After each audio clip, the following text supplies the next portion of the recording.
They were sent to save the city. But they became the ones who killed it, ending 200 years of Crusader presence in the Holy Land.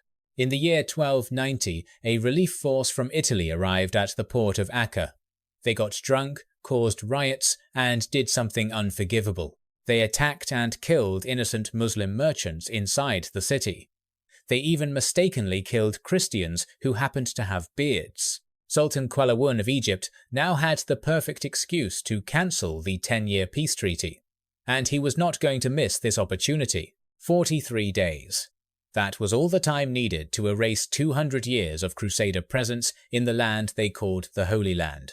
Since 1095, 9 crusades, millions dead, and it would all end because of a riot started by a group of drunken soldiers.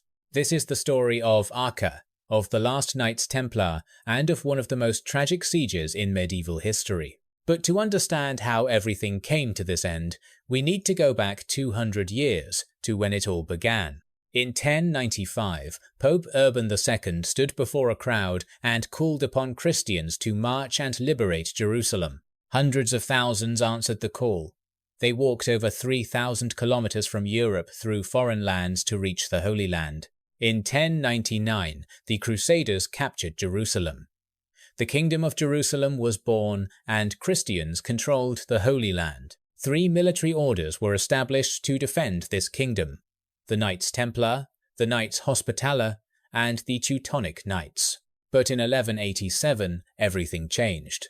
Saladin defeated the Crusaders at Hattin and recaptured Jerusalem just months later. The Kingdom of Jerusalem lost its capital. Acre, the largest port city, became the new capital and the last center of Crusader power. Acre was more than just a city. It was the richest trading port in the eastern Mediterranean, home to all 3 military orders.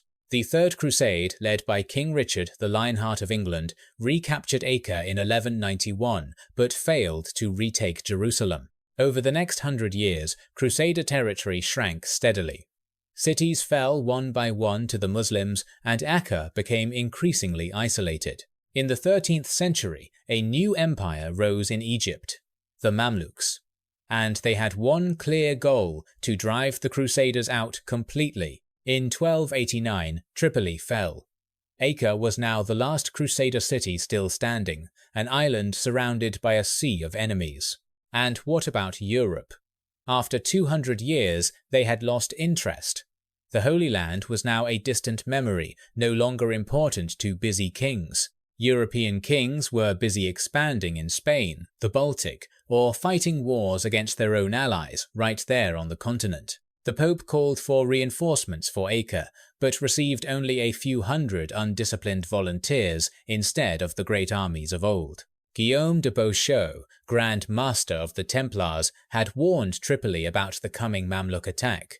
No one believed him. Tripoli fell. Now Beaujeu himself faced the same situation. He knew Acre would be the next target, but this time he could not run away.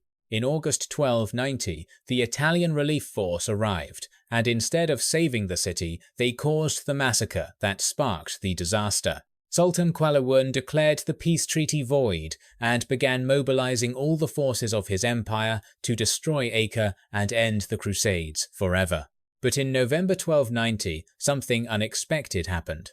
Sultan Qalawun suddenly died before he could launch his campaign. News reached Acre. The people breathed a sigh of relief, thinking they had been saved. But that joy lasted only a few weeks. Qalawun's son, Al-Ashraf Khalil, ascended to the throne. He swore before his father's body that he would fulfill his father's wish and level Acre. And here was the balance of forces that Acre faced. One side had about 15,000 troops.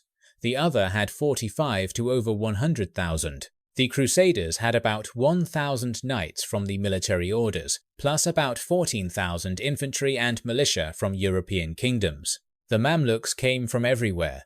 From Egypt, Syria, Damascus, Hama, and thousands of Muslim volunteers who wanted to join this holy war. But most terrifying was the number of catapults, about 100 of them. So many that historian Abu al-Fida wrote it was the most ever seen in one place. One catapult, named the Victorious, was so large it had to be disassembled and took over a month to transport from where it was built to the battlefield. Acre was not an easy city to capture. It had a double wall system with 12 towers, the sea on one side, and warships ready to provide support. Guillaume de Beaujeu, now in his late 50s, was still the most important military commander in the city, despite his advanced age by medieval standards. But not everyone stayed to fight. Burchard von Schwanden, Grand Master of the Teutonic Knights, suddenly resigned and fled back to Europe before the battle. The Genoese signed a separate agreement with the Sultan, securing their own safety, then quietly left, leaving the others to face their fate. Women and children were evacuated to Cyprus on the last ships. Those who stayed behind knew they were preparing for the worst. On the 5th and 6th of April 1291, the horizon began to darken. The massive Mamluk army appeared before the walls of Acre. Sultan Khalil's camp stretched from the northern shore to the southern shore, completely surrounding the city. His red tent rose like a volcano in the desert. The siege began, and it would last exactly 43 days. 43 days that would determine the fate of 200 years of Crusader history. For the first 8 days, the Mamluks set up camp, dug approach trenches, and slowly moved their catapults into position. Acre waited in tense silence. From day 9, the sounds of war rang out without stopping. Boulders the size of bulls flew into the walls, crushing everything in their path. Underground, over 1,000 miners from Aleppo began their work. They dug tunnels under the walls, burned the wooden supports, and waited for collapse. But the Knights Templar refused to sit and wait for death. They organized a night raid. 300 knights carrying Greek fire charged into the Mamluk camp. They burned, killed, and returned with spoils. Sultan Khalil was so furious that he executed the commanders who had allowed the raid to succeed. On May 4th, King Henry II of Cyprus arrived with 700 reinforcements and 40 warships. That was all Europe could send. Henry immediately saw the desperate situation. He tried to negotiate, offering a peaceful withdrawal, but Sultan Khalil rejected all terms. Khalil would accept only one thing: unconditional surrender. He wanted Acre completely erased, no negotiation, no mercy. In mid-May, the towers began to fall. The King's Tower, the Accursed Tower, collapsed one by one as the tunnels beneath them were set ablaze. On May 16th, the defenders were forced to retreat to the inner wall. The outer wall had too many breaches to defend any longer. On May 18th, before dawn, a strange sound rose from the Mamluk camp. The sound of drums on 300 camels, along with horns and cymbals. It was the signal for the final assault. Tens of thousands of Mamluk soldiers charged simultaneously along the entire length of Acre's walls. The Accursed Tower, the weakest point on the wall, was breached first. Mamluk soldiers poured through the gap like a flood. Within minutes, thousands of Mamluk soldiers were inside the city. The first defensive line collapsed, and the battlefield became hell. Guillaume de Beaujeu, in his late 50s, hastily put on his armor and ran into the streets. He led a group of Templars charging straight into the enemy. At an age when most knights had retired, Beaujeu fought like a young man. He pushed the Mamluks back from a section of wall, buying precious time. But in the midst of battle, an arrow or spear pierced through the gap under the arm of Beaujeu's armor. Only the shaft was visible sticking out. Beaujeu dropped his sword and turned to walk away. His comrades saw him leaving the battle and shouted, asking why he was running away. Beaujeu stopped. He said he was not running away, he was already dead.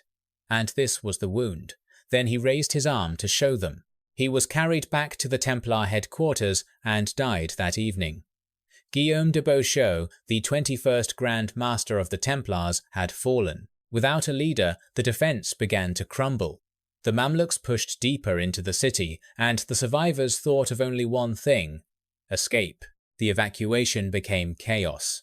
The rich paid enormous sums for a place on a ship, while the poor were left behind on the docks. King Henry II and Jean de Villiers, the badly wounded Grand Master of the Hospitallers, were the last to be put on ships and sail away. The Mamluks flooded into the city, massacring and looting.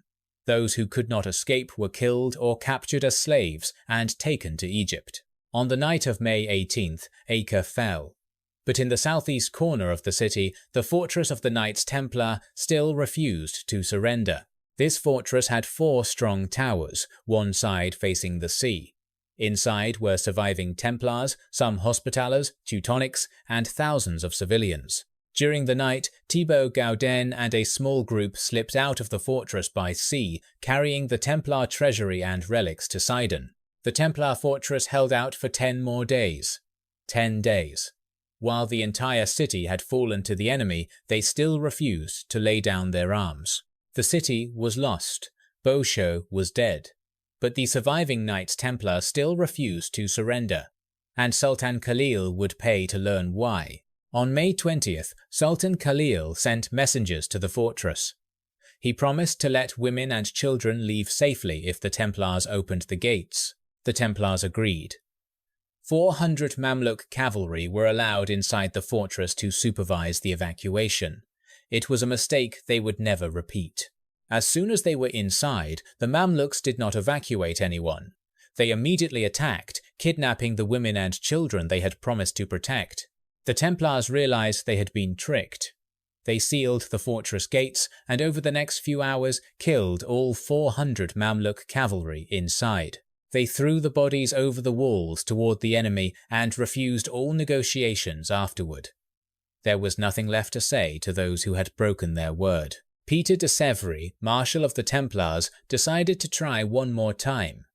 He walked out of the fortress under a white flag to negotiate for the remaining civilians. He was killed the moment he stepped outside. White flag, laws of war, promises, all meaningless. The Templars now knew they would die here. On May 28th, the Mamluk miners finished their work. The fortress foundations had been hollowed out, waiting only for the supports to be burned. Some exhausted Templars decided to surrender. Khalil promised to spare their lives if they opened the gates. They did not believe him, but were too tired to fight. When Mamluk soldiers rushed inside to loot, something no one expected happened. The entire fortress suddenly collapsed like a mountain. The tunnels below could not bear the weight of thousands of people moving above. Stone walls crashed down, burying everyone inside. About 2,000 people died in the rubble. Both the looting Mamluks and the Templars and civilians who had survived until then. No one escaped. A Crusader survivor later wrote that from then on, Christians did not hold a single palm's breadth of land in the Holy Land. Sultan Khalil ordered the complete destruction of all fortifications, ports, and walls along the coast so the Crusaders could never return. Tyre, Sidon, Beirut, the remaining cities, all surrendered without a fight. By August 1291, it was all over. 21 years later, in 1312, the Knights Templar were disbanded. With no Holy Land to protect, they had lost their reason to exist. They were accused of heresy by the King of France and the Pope, tortured, had their property seized, and were burned alive. Their story ended because of a riot 22 years earlier, caused by the very people who were sent to save them.